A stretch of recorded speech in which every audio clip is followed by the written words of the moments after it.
Maqaan kiyya Badriyaa Abdallaa Qaasim jedhama. Haga akaakayyuutitti.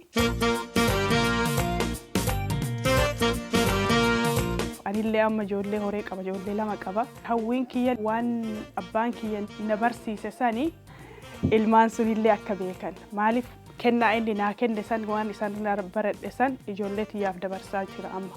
Haalli ani ittiin dabarsu immoo galgala yookiin yeroo hunda yeroo yoo arganne afaanuma keenya tokkoffaa afaan irraa jalqabna. Nyaata keenya barsiisu. Nyaata hin goona. Kuni akkana jedhama. Kuni nyaata keenya. Waan akka waan isii jettee hedduu dhageetti. Afaan walii galanillee afaan Oromooti. Afaan Ingiliffaati fi afaan biyya keessa jirru haga silaan dubbattu. Hedduu nama gammachiisan yoo wajji haasayan. Biyyallee nu yaadachiisanii ufillee nu beeksisan yeroo hedduu. Akka malee namatti tolan.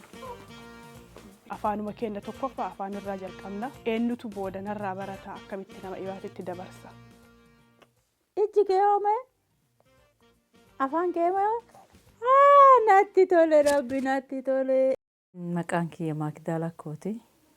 Biyya kana barri an dhufe bara 2002. Urga seenee immoo ijoollee 6 guddise. Ilmaan 6 kana guddisuun akka laafattii miti. 2 dhiiraa 4 durbaa.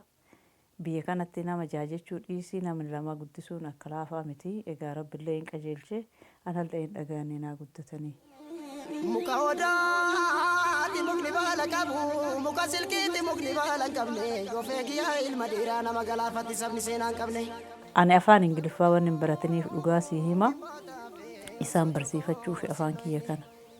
Afaan kuni endu'as endulloomas yoo atin guddifatin in tuffatamallee. Afaan kiyya kana akka ilmaan tiyya hin daganneef ilmaan ofii sanillee akka dabarsaniif cinaan anuu ilmaan tiyya bira taree akka yoo tiyya dabarsaa jira. Akka yoo tiyya.